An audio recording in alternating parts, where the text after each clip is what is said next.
Welcome to the Revealer. The news broke like a thunderclap on a clear day, sending shockwaves through military circles and newsrooms alike.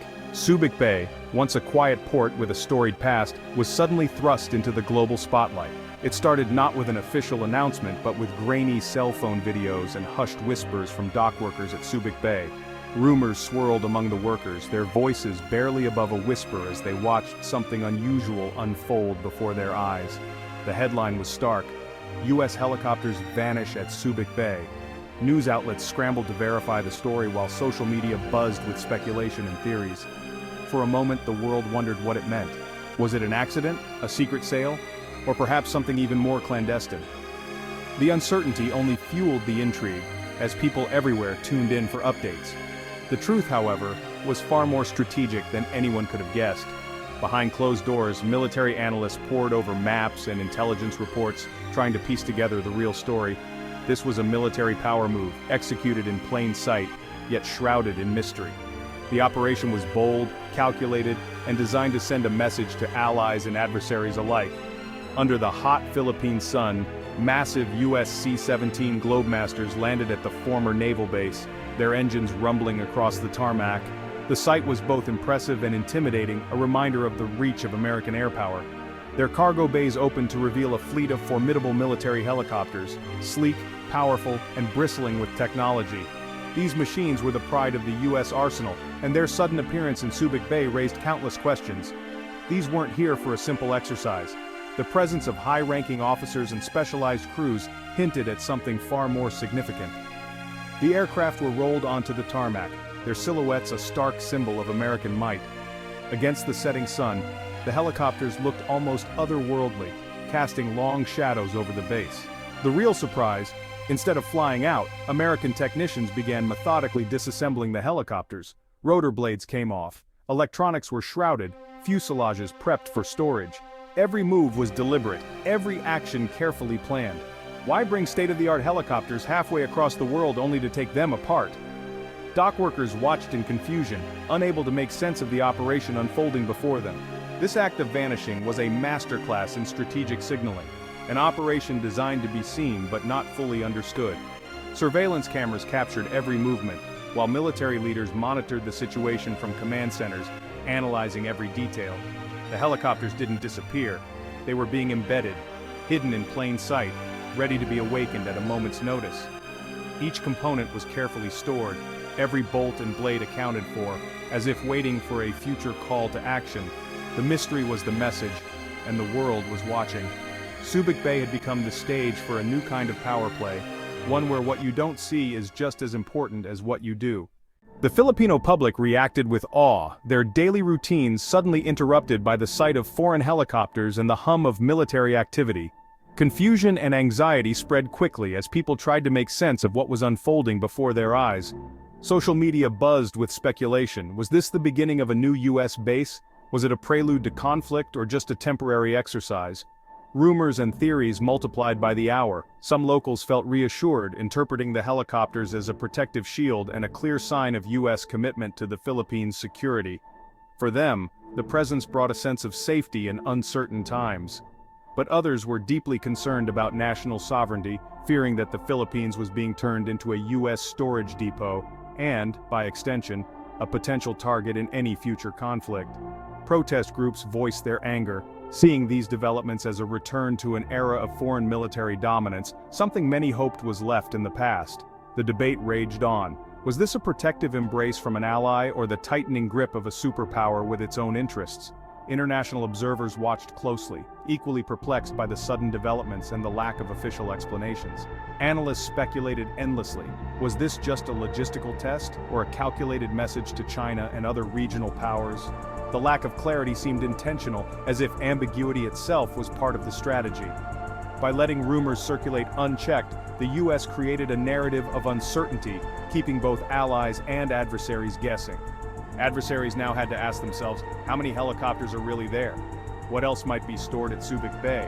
What are the true intentions behind this buildup? How fast could these forces be made operational if tensions suddenly escalated? The uncertainty was palpable. This deliberate ambiguity complicates enemy planning. forcing them to prepare for multiple scenarios and stretching their resources thin. Now, with little warning, a U.S. air cavalry force could materialize in the region, changing the balance of power and keeping everyone on edge. To truly understand the significance of this move, we need to take a closer look at the helicopters at the heart of the operation. Each aircraft is more than just a machine. They represent the backbone of American air power and strategy in the region. First, the iconic UH-60 Blackhawks. These helicopters are the workhorses of the U.S. military, renowned for their reliability and versatility.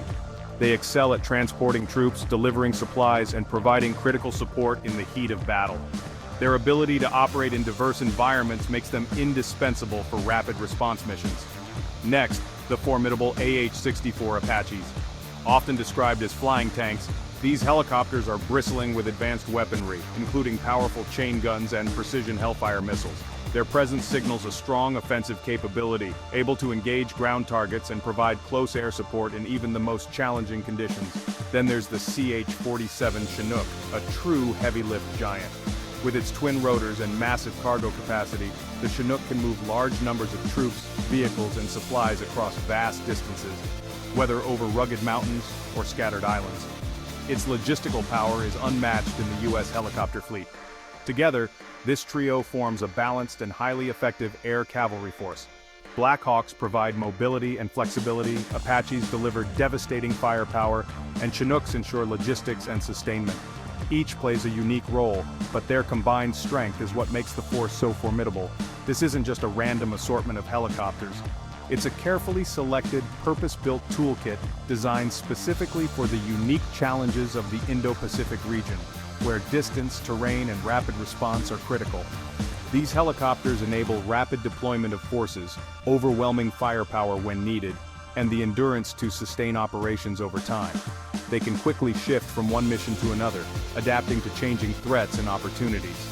With these assets, U.S. and Filipino commanders gain the ability to control territory, reinforce positions, and respond to emerging threats anywhere across the sprawling Philippine archipelago.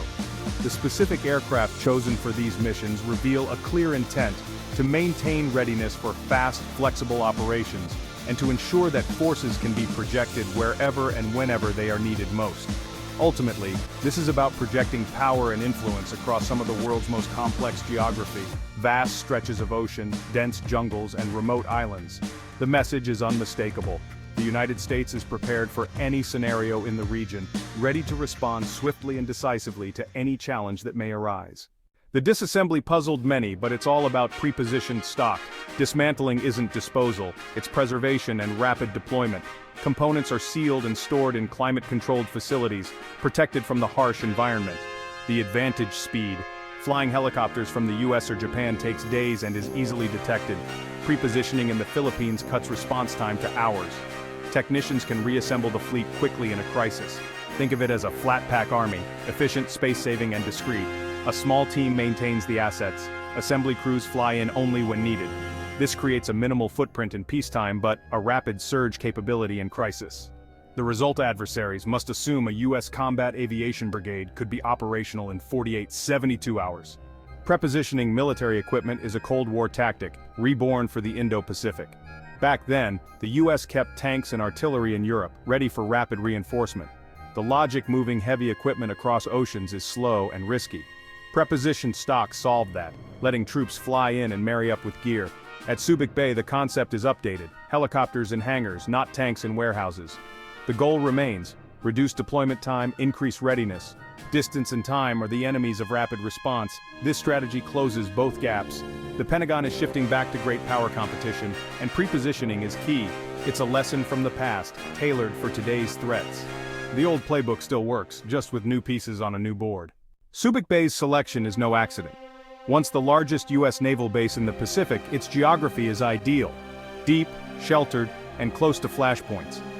Under the Enhanced Defense Cooperation Agreement, U.S. forces return as rotational partners. Subic Bay sits on the edge of the South China Sea, near contested islands and vital trade routes. From here, U.S. and Filipino forces can monitor and control access to maritime crossroads. Its proximity to Taiwan adds strategic value, enabling rapid response in a crisis. Subic Bay's infrastructure, runways, hangars, piers remains a major asset. Facilities can be quickly refurbished, saving time and cost. Access to Subic Bay turns Luzon into an unsinkable aircraft carrier. The U.S. leverages legacy facilities for a robust operational footprint. Subic Bay is a ready-made platform for projecting power. The Philippines' geography demands helicopters. Over 7,600 islands, rugged terrain, and limited roads make ground forces slow and vulnerable. Helicopters are the ultimate island-hopping tool, unbound by terrain or infrastructure. Blackhawks can insert troops onto remote islands in hours, bypassing enemy defenses. Apaches provide offensive punch, hunting landing craft, supporting troops, and controlling vast areas. Chinooks deliver supplies, evacuate wounded, and build up forward positions. In a conflict spread across islands, logistics is everything. Chinooks make it possible. Without helicopters, operations would grind to a halt. The fleet is not just an asset, it's the key to effective defense and rapid response. Air mobility is the decisive advantage in the Philippine archipelago. This move sends two messages: reassurance to allies, warning to adversaries. For the Philippines and partners like Japan and Australia, it's proof of U.S. commitment. Advanced hardware on the front lines speaks louder than words. The alliance is strengthened. The AFP knows it won't fight alone. Prepositioned helicopters enable joint operations and credible deterrence. For China, it complicates strategic calculations. Any aggression now risks rapid U.S. intervention. The move is peace through strength, deterrence, not provocation. It shifts the military balance without a large, permanent troop presence. The hidden fleet at Subic Bay casts a long shadow over regional strategy. The dismantling of helicopters at Subic Bay marks a new era in Indo-Pacific power dynamics. It's a smarter, more agile way for the U.S. to project power and uphold commitments. For the Philippines, it's both a shield and a risk, enhancing defense but raising stakes in U.S.-China rivalry. For China, it's an unwelcome complication, forcing caution and raising the cost of aggression. The strategy changes the risk-reward calculation in favor of stability. The vanishing helicopters symbolize a quiet but decisive move on the global chessboard. This hidden fleet could tip the balance in a future crisis without a shot fired. In modern geopolitics, the most powerful moves are often the quietest. The world is watching Subic Bay, the game is far from over.